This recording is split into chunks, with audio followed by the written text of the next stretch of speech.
Hi, everybody. Welcome to Christian Homestead. My name is Jared. Today, we are talking to Rachel. Most of you are familiar with her. She's been on the channel before. Her channel is Women in Priesthood. And then we also have Jessica Spackman. I first came across her on Instagram. She actually lives in Independence, in the same neighborhood as me. We just had dinner together at her house a couple Sundays ago, and we've decided to collaborate. She is on YouTube as well. I'll put the links for her channels and her accounts in the description box, so make sure to subscribe to her.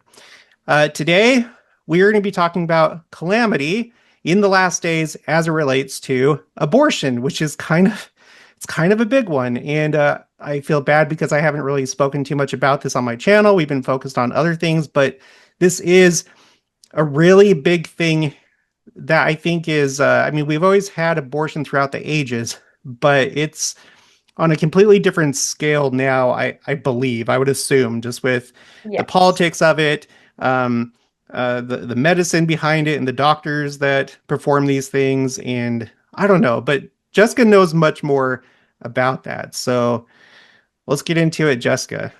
Absolutely. Yeah, we were just saying I haven't really heard people talking about this, but if there's anything that would count as a last days calamity, I think it would be this issue. So, I mean, maybe rhetorically, like at what point do we start to call something a calamity? So something is a worldwide like kind of disaster or something that we're worried about. I mean, how much did we freak out over COVID-19? And everyone says, "Oh my goodness, this is a sign of the last days. Here's our biggest pestilence we've ever had in the world." But I mean, I don't hear people talking about abortion this way.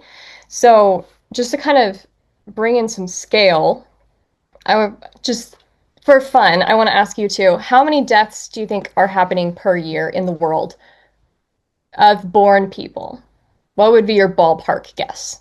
For like deaths from Just calamities. deaths Like from mortality any rate? reason. More just how many the sheer number of people who die every year. Huh. People who are Hmm. born. I'm like factoring in mortality rate. Um, I can just give Probably, it to you probably too. less than 1 billion. Definitely, that was what my husband said. I'm A like, billion? how, Wait, I'm that's like, probably I too feel many. bad. I'm like, how many people are in the world right now? I could just do a Yeah, quick I think Google we're search. still around 8 billion. Okay, so Okay. So I'll say, oh my gosh, I'm going to sound stupid. I don't It's know, good. I'll give it to you. Six, 500 million? I don't know. okay.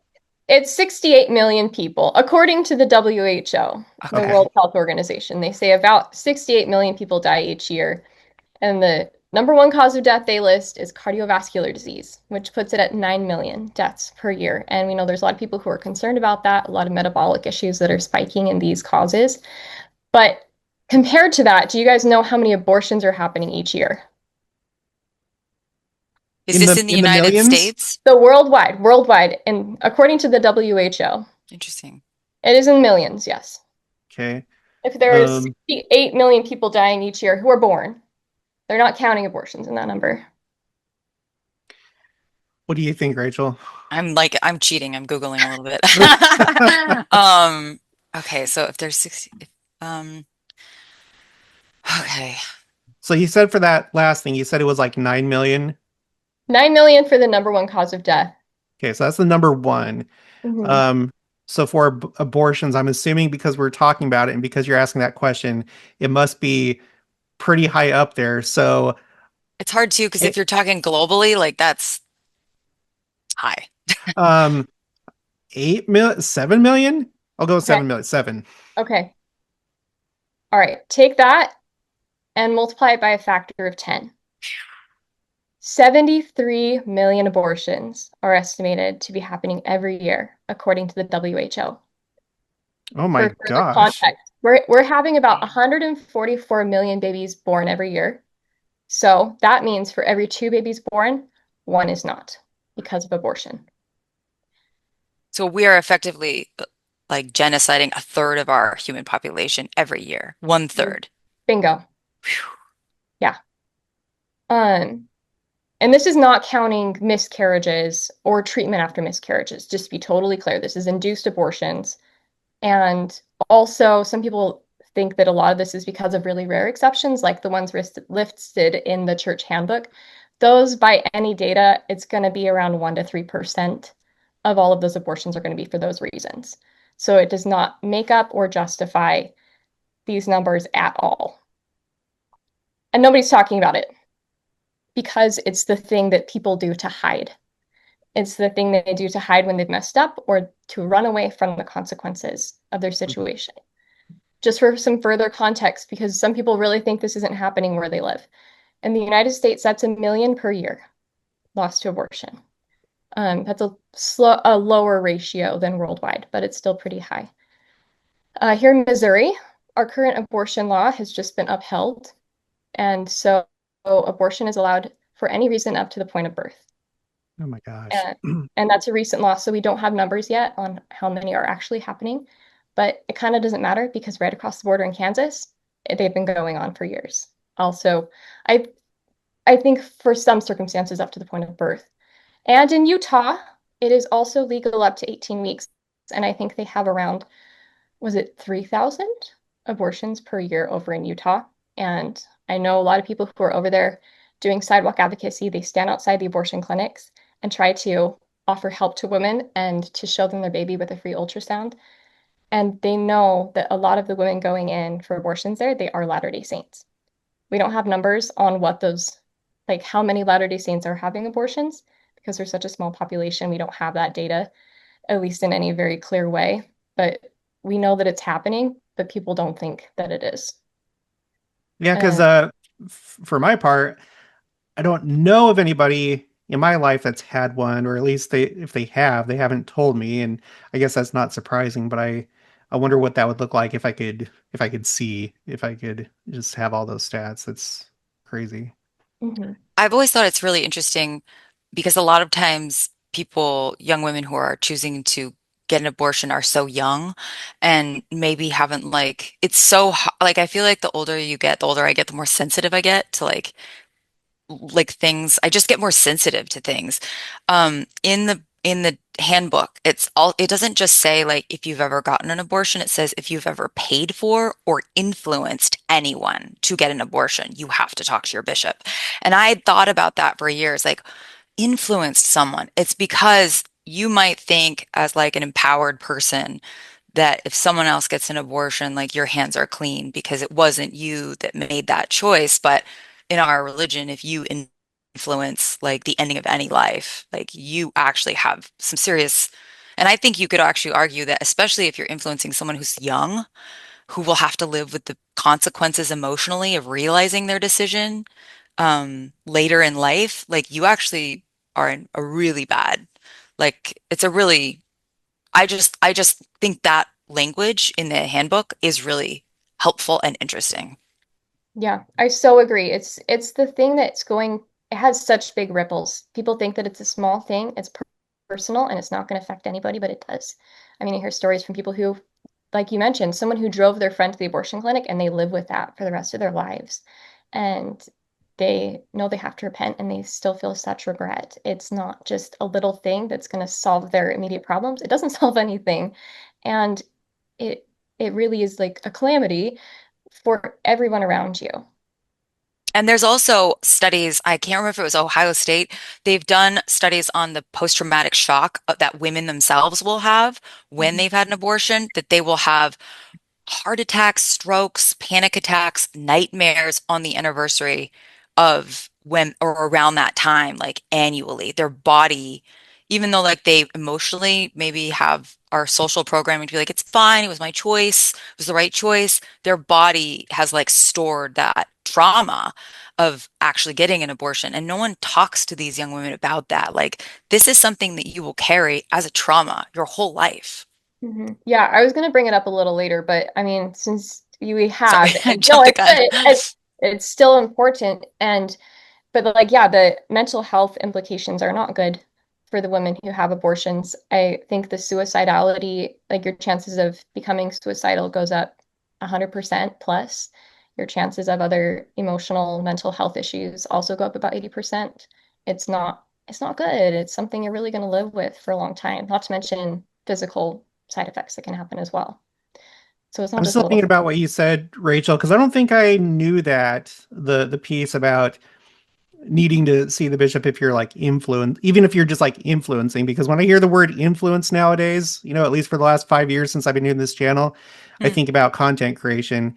Hmm. And I don't know of anybody myself, and I'm not asking for you guys to name names, but I'm wondering if there are people out there in this space, or maybe even on private, like social media on their private accounts, that are like essentially being an influence in on that side. There absolutely are.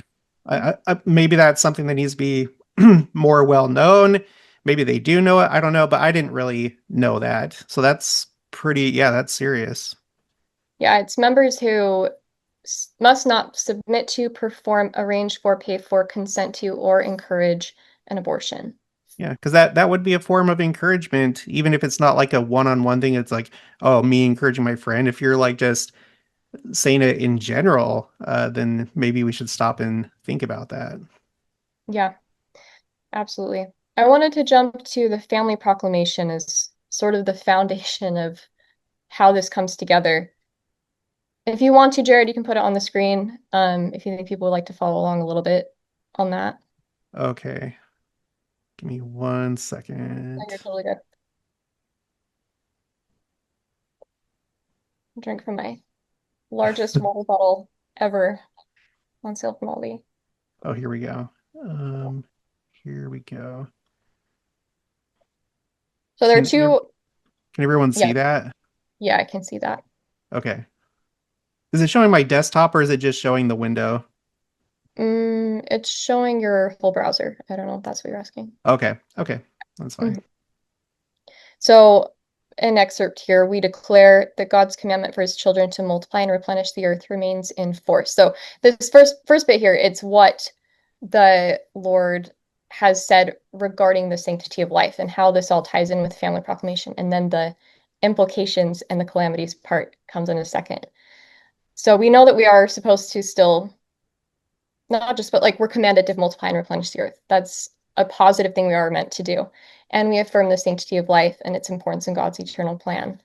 Um, I don't think a lot of normal people use the term like sanctity of life, but in more political spheres, perhaps it's considered clearly to mean against abortion and against euthanasia to support the continuation of the growth of life, right? Hmm. And that children are entitled to birth. I like this little sentence.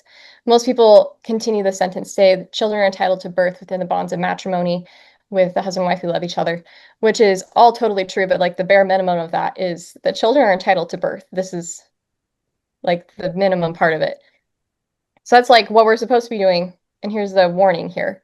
We warn that individuals who violate covenants of chastity, who abuse spouse or offspring, and is there any greater abuse of offspring? Hmm. Or who fail to fulfill family responsibilities, and is there any greater failure of fulfilling family responsibilities, will one day stand accountable before God. Further, we warn that the disintegration of the family will bring upon individuals, communities, and nations the calamities foretold by ancient and modern prophets. So this is like the crux of this whole argument that we understand the pattern of the family, we understand what we're meant to do, and when we fail, the consequences cannot be avoided. And that's what we're living through right now and what we're going to continue to live through. Unless, last sentence here, we call upon responsible citizens and officers of government everywhere to promote those measures designed to maintain and strengthen the family as a fundamental unit of society. And I think about this and how it contrasts with what the world says that we should believe about abortion, right? I mean, Rachel and I were just talking about how that's not what people say, sometimes even in the church, right? One thing I was thinking about that I'm really grateful you pointed out to me that I had never noticed when you said, um, what greater abuse of offspring would there be than this? And I um, didn't know this until like my third baby, but every single time someone has a child, it's like that, even if that baby's miscarried, the conception process changes that woman's brain a little bit. And the more I read it, I turned to my husband, I was like, my body is going to keep a record of every child that I conceive. Like my brain will change according to the number of kids that I have. And like there's brain scans that show like they've just learned this. They can do brain scans on a woman who's pregnant with her first baby and pregnant with her second, and they can tell if she's on her first pregnancy or her second pregnancy with how dramatic the brain will reorganize itself for like multitasking. Obviously, like if you're having a second baby, you need to be better at multitasking. With the first baby, you need to be very like maybe like sensory aware, have those like supersonic ears so you can hearing so you can hear the baby.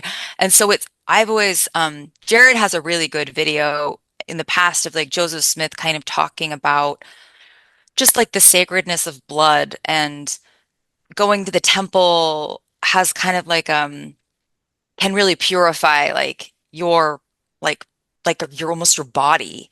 And I think it's interesting that our bodies may kind of stand as a witness to the children that we had stewardship for. So to your point, like I think that's a great point, that like child that you have conceived is a child you have stewardship for, even if and we're being pretty hard on women who, you know, choose to get abortions, because a lot of times they're being influenced improperly.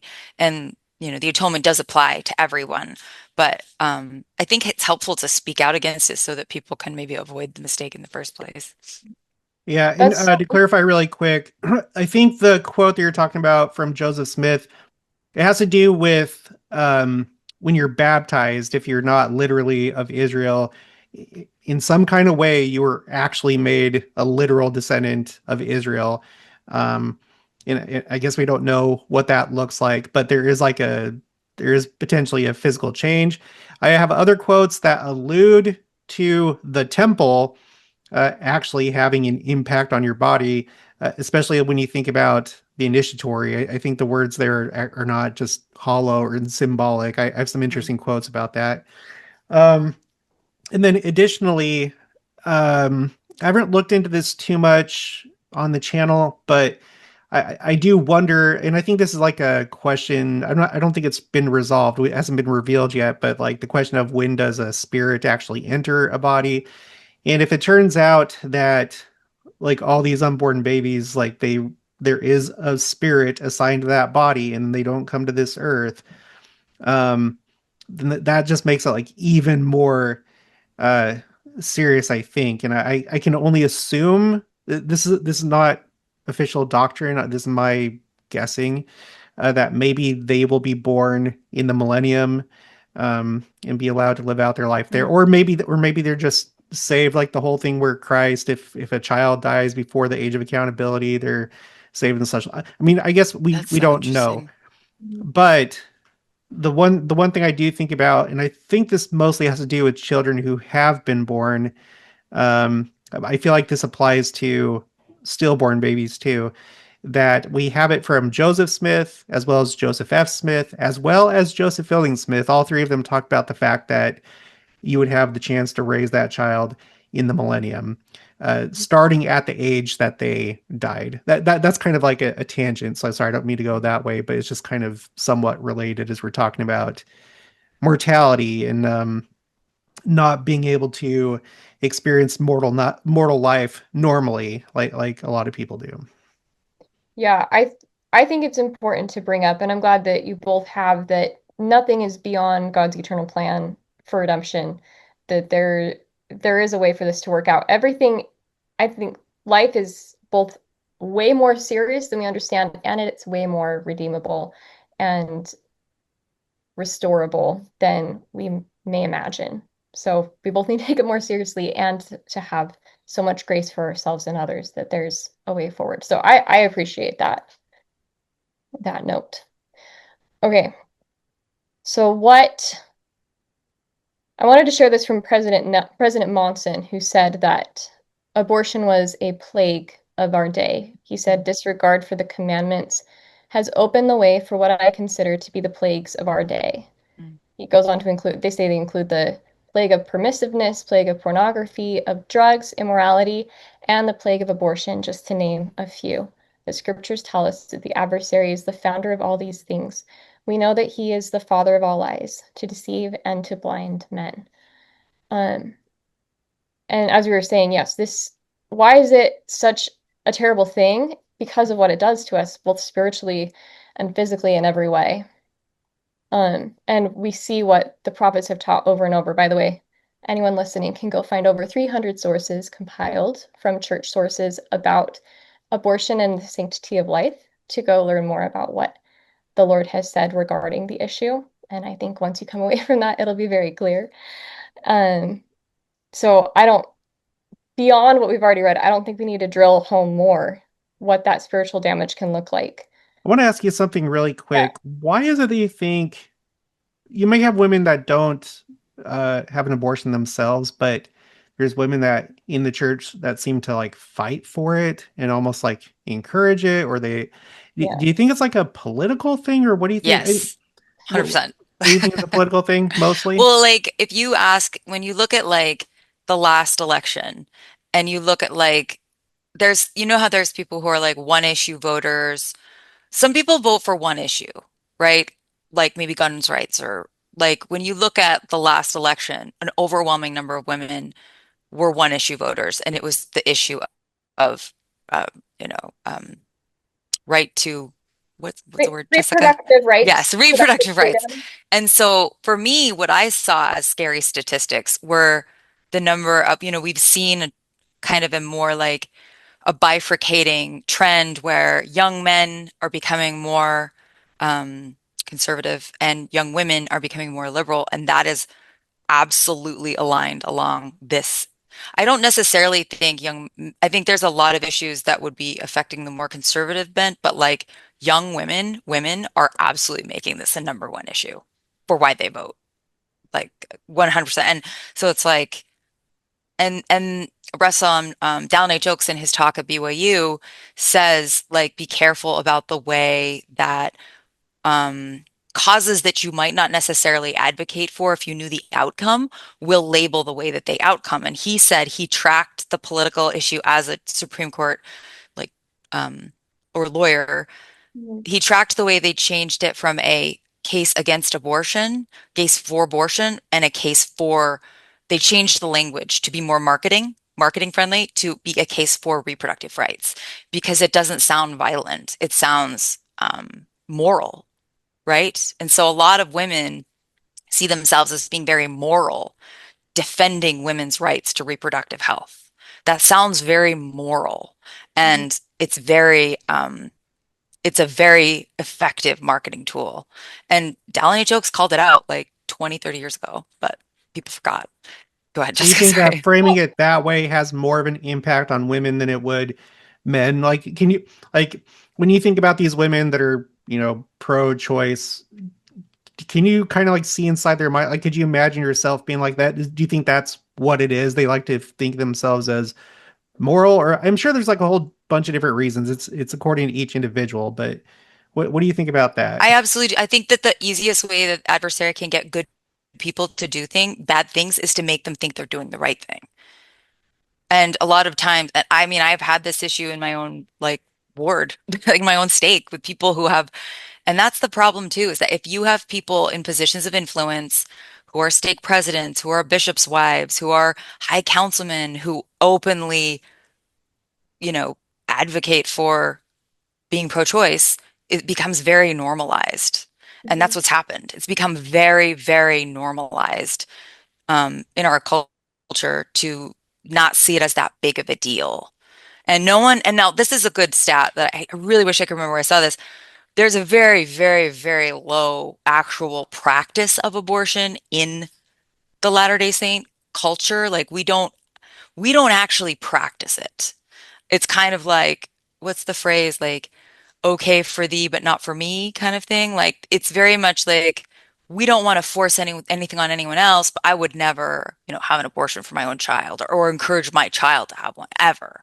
Right? Mhm. There's a very I would argue that it's probably 50% of members at this point are supportive of it.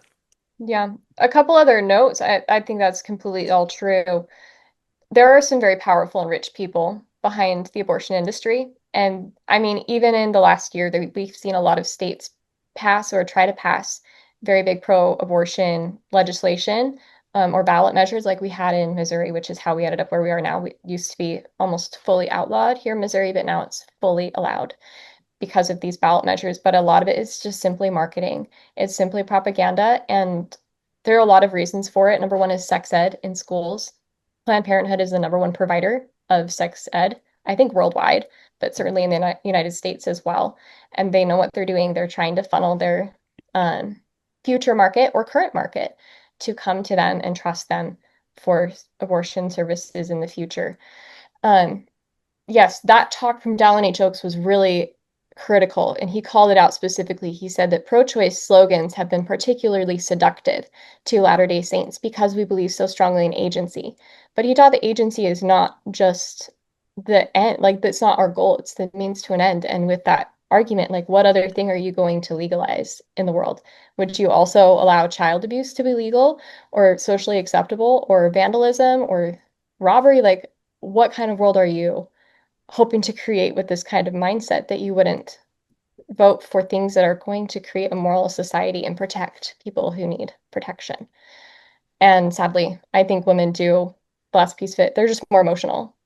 We're more emotional people. We're going to feel a lot more compassion for people who tell us good stories of what seems like what we need to do or how hard they had it and they needed an abortion, or being told that you're going to be in danger if you don't have an abortion or you don't live somewhere where abortion is legal and accessible. That's just not true, but it's very easy to be convinced by those very frightening or very heart-wrenching stories. And sadly, I think that a lot of faithful people, including Latter-day Saints, especially Latter-day Saints, have not been stepping up to the plate and saying, like, this is reality, and that there can still be compassion there. Both of those things can live together. I mean, I think there was also like a cultural, I don't expect church leaders to be perfect. I think we all agree they're not. They're humans. But there was a significant 20 plus year gap from like that talk Mm-hmm. to the most recent Neil L. Anderson talk. And his talk was perfect. Like it was so good. There was an entire generation and a half, you could even argue 2 generations, that literally never heard over the pulpit that abortion is immoral. They never heard it. And I don't know why that was the case. I don't know why the church leaders decided to shy away from that issue for literally a generation. But what happened is that the millennials and some of the Zoomers, right, just never got educated. That, oh, I didn't like, it was shocking to me when I started making videos on my channel, like, wait, you don't know the doctrine about, I mean, personally, I don't think that you should be able to be an intelligent person who can like be logical about morality and assume that like killing innocent babies is probably bad. But apparently some people need to be told. And what I noticed is like, yeah, there's a 20 plus year gap between significant general conference talks. And that's even being generous. Like between Dallin H. Oaks' BYU talk that she just quoted from and the most recent Nell L. Anderson is 20 plus years. And And not everyone so, listens to those BYU speeches. That's not the yeah. same as, yeah. So you're gonna have to go back pretty far. Like the most classic one, ironically, is Russell M. Nelson's talk Mhm. on the value of human life, which would have been what, like the 80s? Yeah, I think it was the So 80s. that's like a Reverence 40 for year Life. gap. That's a 40 Well, year gap. I might have to look at. I'm not saying that you're wrong. I might have to look into that myself because it may be said in different ways, or it may not be the sole focus. There, Unless I you're talking mean, about like sole I'm talking, focus no, I'm talk. talking like, sure, there might be a phrase or like a word, the word abortion or a phrase, but the idea that it was a major topic or even a part of a major topic, no. Hmm. It was I don't know if it was avoided or if it was kind of assumed like, oh, we get that. I don't know the reason, but Yeah. there's you'd be shocked to know the number of women that I know like who until we started addressing it recently because it came up again, didn't know that what our policy was, you know. That's really Um, interesting, and that's why. Okay, so a couple of things. That's why we were actually talking about this before we started this Zoom call. The importance of speaking up and speaking out, whether it's doing a YouTube channel or whether it's just posting on your private Facebook page, or like the people that are in your sphere of influence at work, like talk about these things. Like don't just be passive, and you got to shine the light. The light drives out the darkness. I think if more people in the church spoke about this, then people who are on the other side wouldn't gain as much traction. Um, because I think people are just they're scared that they worry about how it's going to impact them socially if they took a stand. Because typically when you argue against these things, the other side goes crazy. They and I don't want to oversimplify it, but they're more willing to. I feel like they're more willing to attack you and shame you and embarrass you. And so, people that want to face that, but you need to. And the more people that speak up and speak out, the easier I think it'll get. And yeah, it'd be great to hear more talks dedicated toward it. But in the meantime, I think just more people need to talk about it, especially on social media. Yeah. So I it's think like there's like sometimes I talk to other content creators and I say, whatever it is that you're doing, like you're the only one that's going to do it. Like on my channel with my spreadsheets, for example, there might be somebody on planet Earth that would do the same type of channel that I do. But for all intents and purposes, if I don't do it, nobody's going to do that. And it's the same thing for everybody. So it's like if you feel passionately about these topics, you have to be the one to do it because nobody else will. And so that's why I'm glad that Rachel, she's been doing her channel longer than me, and she's done I'm so literally well. writing down what you're saying. I'm like, it's like, I mean, Jessica and I were kind of talking about this because this topic and a couple other topics, like, and I just applaud Jessica for being so like well researched and she's younger than me and still like that makes me so happy to see that like there are younger women who care about this and who are going to advocate for life and address it as what it is. It's just like I remember in 2015, I don't know about you, Jessica, but like the first time that I thought like this, we are officially like worse than any other previous, like we are in last days. And I was talking to my husband, it was when the women started like celebrating their abortions on social media, and that was 2015. It was right before the Roe v. reversal, I think. And I was literally so demoralized. I was like, why would God care? Why would he give us any chance? Like we're so evil. Like, and I have studied Middle Eastern studies and I lived in the Middle East for a while, and I'm like, no wonder Muslims and Arabs think we're just evil. Like like has there ever been a like in the past or in other countries you might say like oh women are not happy that they want an abortion, they're just desperate for it, they're in a desperate situation. When has there ever been a generation of women who not only don't want to be mothers, but they would celebrate the self-genocide of their own bloodline? Like, that is such a dark, I really took this dark, like quite a direction.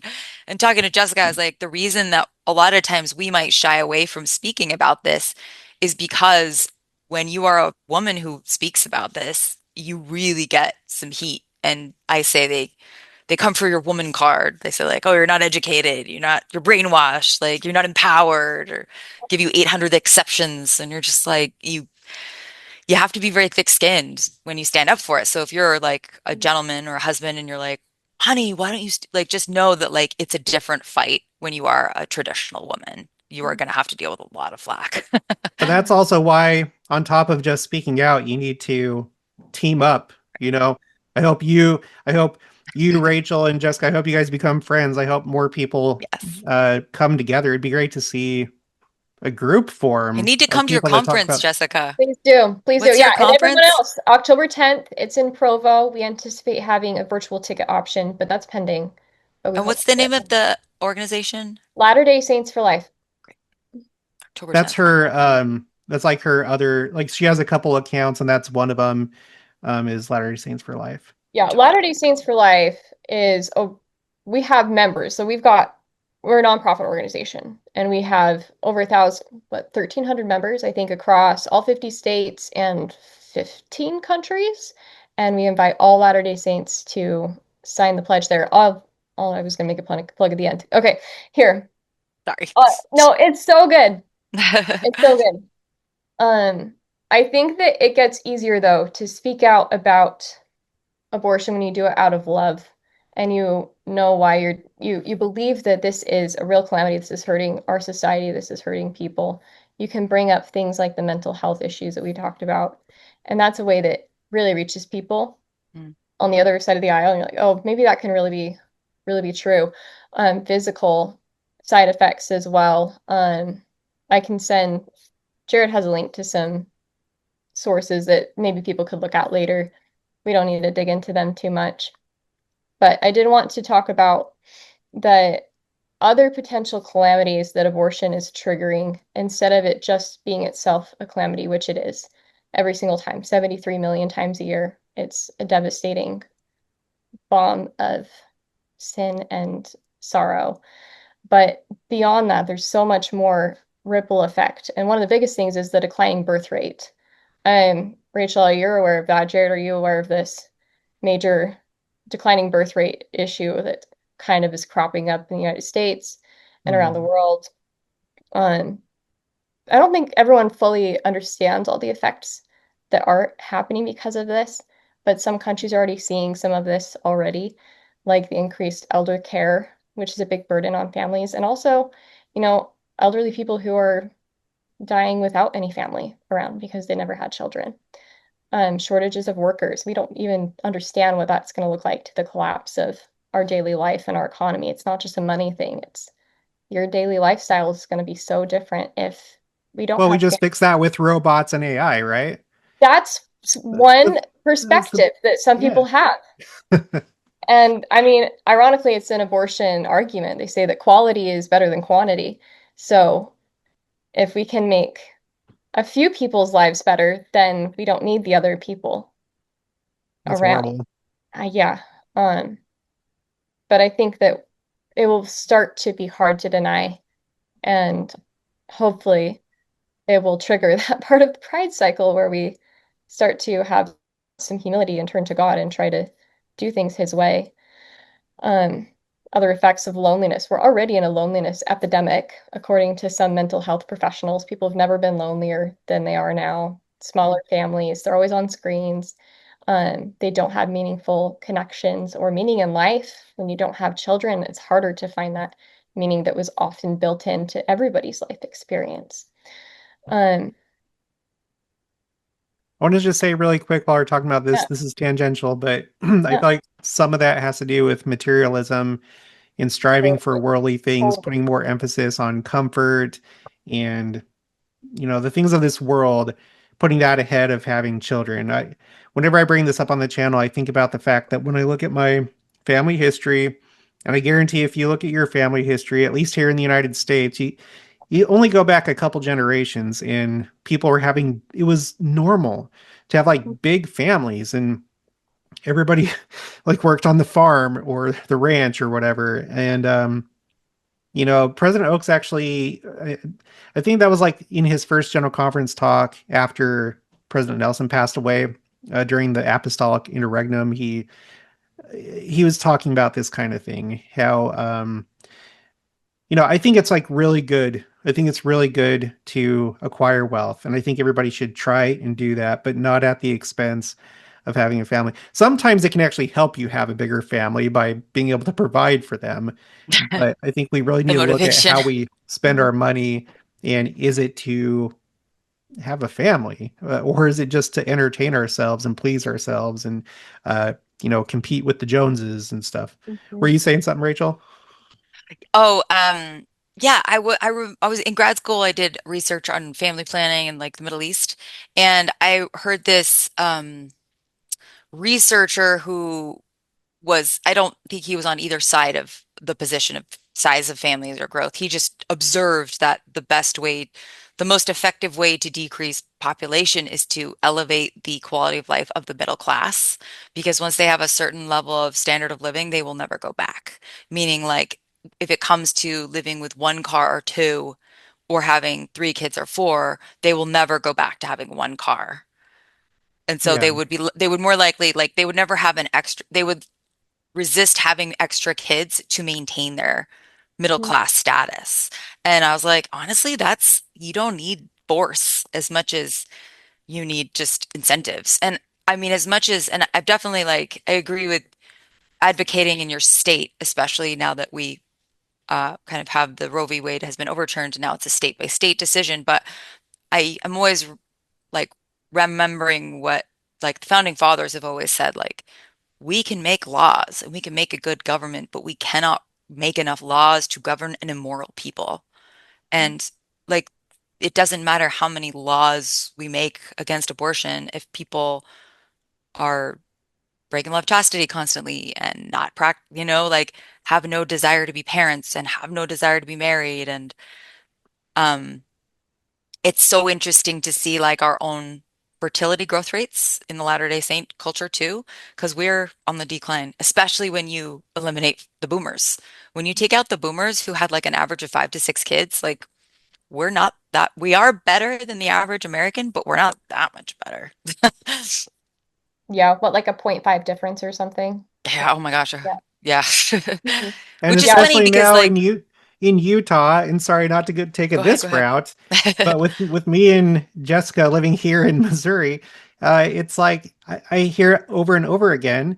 My friend Tyler Cragen, from the Greatest Cause channel, he doesn't really do it anymore, but he's working on this documentary that both me and Rachel are in and others. But he was just talking about just how impossible it is almost to buy a house in Utah and anywhere out west. It's like uh, I don't know. I just feel like it's getting harder to have a family uh, where we have so many members of the church. So I don't know if you want to move over here. Maybe it's not a bad idea. It is a really good perk. And all of that ties in so well with exactly what I wanted to bring up, which was Dallin H. Oakes's young adult devotional from 2023. He was so concerned about all of this, talking about the declining birth rates, about the increased cost of living, about like incentive to have children, the lower rates of marriage, all of this. Before he brought it up in general conference, he mentioned some similar things that we discussed, or that Jared mentioned there. But I really wanted to pull this up because I remember being so struck by this, by how bold he was with the young people, especially encouraging them to get married. There's a lot of abortion is driven from chastity issues, but also just this constant delay of I'm not ready to get married, I'm not ready to have children, I need to have XYZ financial milestone or educational milestone achieved. It continues to delay and delay and delay until it never starts. And then also limiting that number of children is so common. But he mentioned back then that leaders of the Church of Jesus Christ are uniquely concerned about recent changes in the nature and extent of marriage in the United States. This includes the increasing tendency of U.S. citizens, including some worthy young Latter-day Saint men and women, to postpone marriage. And he pulled up these charts and he discussed how he was very concerned by this percent of US adults ever married. I mean, we're closely approaching maybe another 10 years, and we might approach only 50% of US adults will be married, at least of the men here ever married. That's going way down in the United States. And then average age of first marriage of members of the church in 1970 for men, it was 23 and 21 for women, and it's just like gradually, consistently gone up until in 2020, it was 28 and a half for men and almost 27 for women. Um, People don't like to think about it this way, but like there's a biological clock actually, especially for women, of being able to have children. And President Oakes called it out here. Jared, will you read this paragraph here where it says consider? Hmm. Consider what young adult Latter-day Saints miss when their marriages are intentionally delayed for a significant period, opportunities lost, and blessings postponed. This means delays in the important personal growth that occurs in the relationship between a husband and wife, growth in such qualities as sacrifice and humility. It means decreased opportunities to work together to build the kingdom of God, And most important, it means fewer children born to grow up with the blessings of the gospel. You know all of this, and you need to know that your leaders know that many of our singles are not marrying sooner for reasons beyond their control. I will say more on that later. Yeah. And again, like it comes to that compassion. We know that not all of this is your fault. There are so many young adults, the young adults I love in my life, and I know they're trying so hard to get married, and it is difficult. Um, he goes on to share a lot of encouragement, but like I thought it was really significant that he said, out of all of the blessings of marriage and all the things that we're going to benefit from, is that most important, it means fewer children born to grow up with the blessings of the gospel. I want to know if you both have noticed this, but and I didn't have time to go find sources to like totally verify this, but I remember looking at older sources from church leaders, and they would talk about that principle more often about the responsibility that Latter-day Saints have to have a lot of children because we have something so rich to give them that nobody else in the world can. The gifts and blessings of being raised in a gospel family and being sealed to their family in the covenant is so great, and we do have a responsibility to share that. But I don't feel like I hear that very often. I This, think it was significant when, and I feel like it's hard because it's like we know, like Joseph Smith was wildly, he was all about like be like the doctrine allows you to be spoken to by the Spirit and be somewhat independent. Like you shouldn't be sheep, right? Mhm. You should be engaged in the doctrine. So I don't want to like, but I do think that the Like role like to modeling be that we've, counseled in all things or something like, or canon. yeah, like we, the role modeling of the Quorum of the 12, I think is really significant reflection. And like when Dallin H. Oaks and Elder Ballard and Russell M. Nelson were like young ones in the Quorum of the 12, you basically like had to have 6 kids minimum to be like in the Quorum of the 12 possible, right? Like the average size that they role Interesting. modeled was huge, right? And so, and I think Ballard had 9 kids. It was a lot. Yeah. Russell M. Nelson had close to that. He had And 10. then, like, I remember Elder Bednar once having to give this talk at BYU explaining why they only had 3. And it Mm. was basically like, well, my wife is deadly sick. And that's why we don't have more. We wanted, it was almost like, and I can see some wisdom in maybe not putting people on the defensive, but when you look at like, obviously Elder Renlund spoke about it. Like he has one daughter, his wife obviously had cancer, like her, you know, but calling Elder Gilbert recently, who has 8 kids, 8, I I think didn't know I so. that. think was great. I think it was a great signal to be like, we still care Mhm. about this. We still care about having babies and having families, and we understand like that there are mental health, special needs, like absolutely. And not everyone's blessed, but I think it was a great call for just for the role modeling of you can be a successful person and you can also have a huge family. And Thank you, sir. um, I thought that was, I just to your point about like just the encouragement from the pulpit. I think there was maybe like an era where, and I know you probably came through this era, Jessica, where they maybe overplayed their hand on the overemphasis of education and profession, maybe. That could be And the and case. people have been like, they're like, no, no, no, education's so important. Don't sacrifice a family life for it, though. Like, this Right. isn't about putting family life and the pursuit of family life on the back burner. Like, find balance or You know who I think does a really good job in the social media world in terms of being a good example and having a large family? Do you guys know Aubrey Jones? oh, I don't The Yeah. what about Ob? oh. Yes. They have a big family. I can't remember how many kids they have, but it's a I think they just lot. had their sixth kid or seventh, I think. Whew. Yeah. And they have a social, that's amazing. So they're amazing. I've met them a few times, and the husband watches my channel, so it makes me happy. They have a really large following That's on cool. social media, and I'm glad that they do because they're always doing these videos like with their kids and just really cute, skits and family life and stuff like that. Um, Even just doing something as simple as that, just being a good example. Like, I'm just talking to anybody out there. If you're wanting to speak up more, just it doesn't have to be preaching. It doesn't have to be like Christian Homestead or Rachel or Jessica, just show yourself off, not like be prideful, but just like have a presence and show people what right looks like. Mhm. So anyway, I Yeah, just And had I to, also think like that, what's possible too. Like some yeah. yeah, people don't come from happy homes and they don't believe that being married and having kids and being happy at home is possible. But exactly. sometimes just seeing that it's possible can be so encouraging. Yeah, I've heard anecdotally, I think that's already happened a little bit with some family influencers, creators, it maybe in and out of the church. I'm not sure religiously specifically, but I think that does make a big difference. And that's something that, yeah, I think we need to normalize and make look like a positive experience. And just like right after this, President Oaks said that in secular terms, the postponing of children, even their significant devaluing, is evident in the trend just reported in a respected national poll, which shows that the importance to adults of having children in the last 25 years has dropped from 66% to 33%, meaning two-thirds of adults 25 years ago thought it was important to have kids. And now only a third of adults feel like it's important.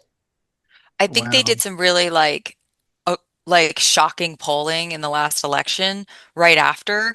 And it was a real gender gap showing like Yeah. young men still value they kind of like in their life arc and their life goals, they really still value being a parent Mhm. and being married. And then the young women or women, like I think they were probably pulling into like their 30s, like really ranked having kids extremely low. And it Mhm. was just like this kind of um, just the genders are kind of going in different directions There's a with their schism. goals. Yeah. Mhm. And that lends to, I think, a lot of that dating challenge, finding someone who has those same goals.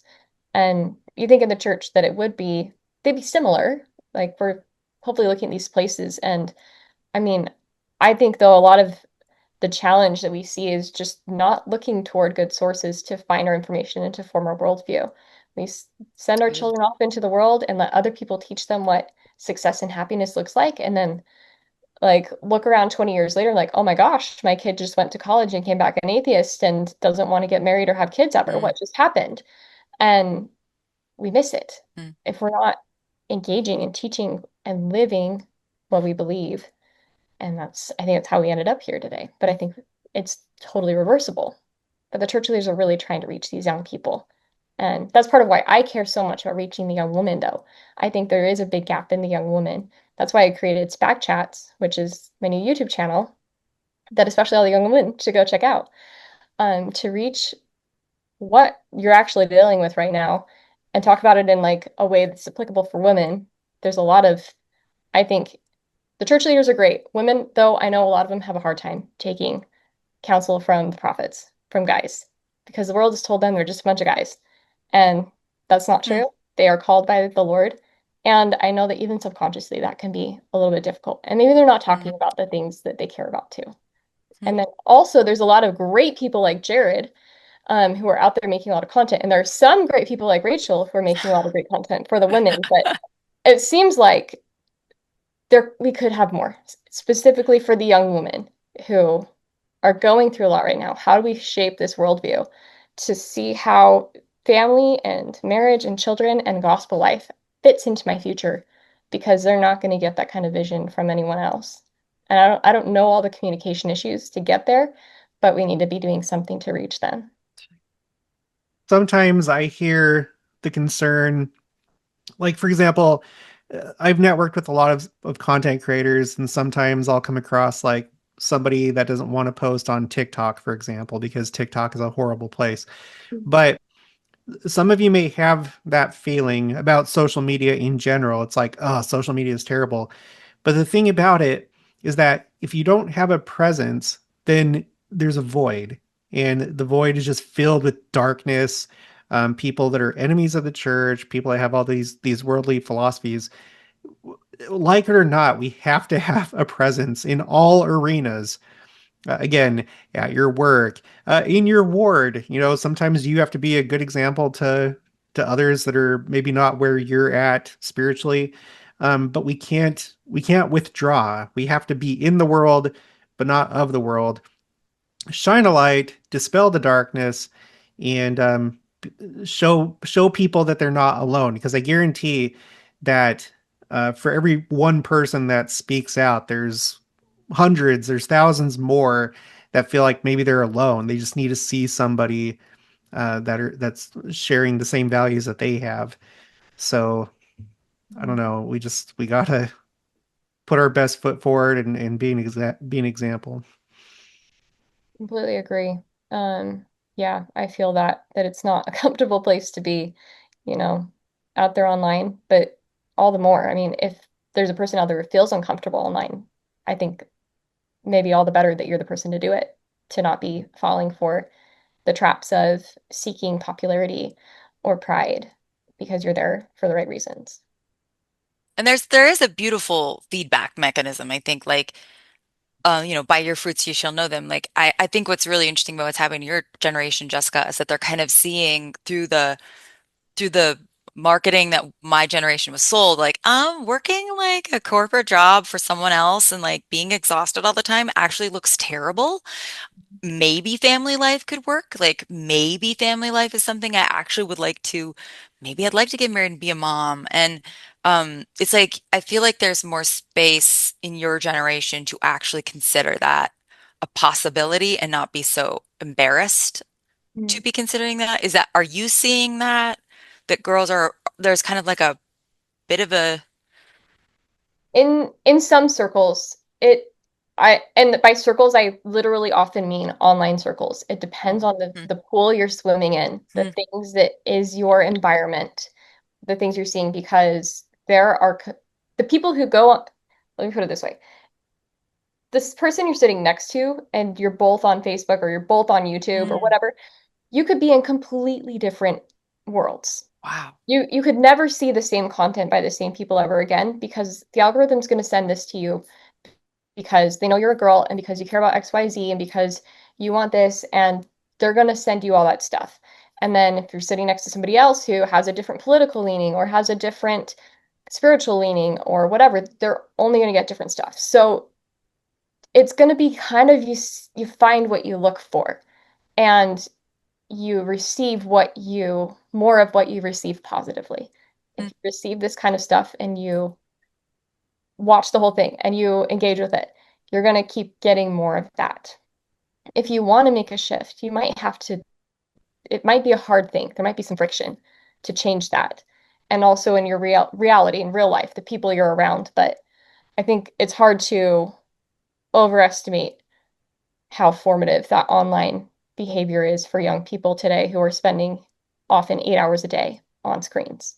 mm, So it varies. It can be. In some circles, yes. There are totally way more women now who are like, I'm a trad wife. This is awesome.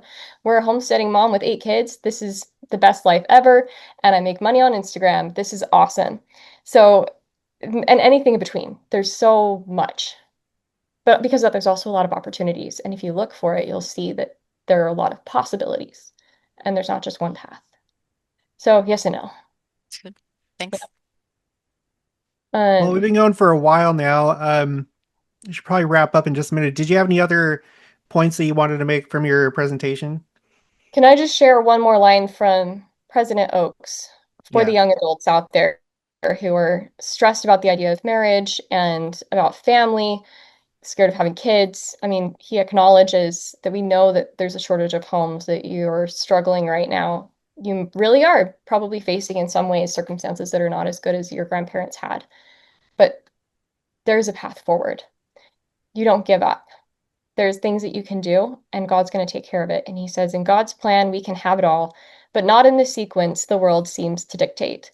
We want to help by reminding you of God's plan and the worthy examples of our predecessors. Our early pioneers left their homes and possessions to bring their families to spiritual safety in the Mountain West. Today, we urge you not to leave spiritual safety and family to obtain material possessions. And I guess that's my real testimony that you seek family and you seek spiritual safety in whatever situation you're in. And if that is an unplanned pregnancy, then you do that take that really hard step to lean into God and lean into family, because that's going to bring you joy, even if you're not in a good circumstance. It's going to work out. And if that means you're a young adult who's scared of getting married, scared of committing in a dating relationship or having kids right now, it's okay and it's good. And it's going to be okay if you choose family and you choose God, and He will take care of you. And that's my testimony. In the name of Absolutely. Jesus Christ. Amen. All right, everybody. Well, thank you for joining us again. Jessica Spackman. I'll have all of her stuff in the description box below so you can follow her on YouTube and Instagram. And then also, if you haven't already, make sure to follow Rachel. I've known Rachel since probably like the first year on my channel, I think. So we've been friends for a while. I was an OG fan. And I know she's going to be making more content soon, right? Yes. We're looking forward to that. But thanks for joining us. We'll talk to you guys later. Thanks, Jared. Thanks, Rachel. Thank you.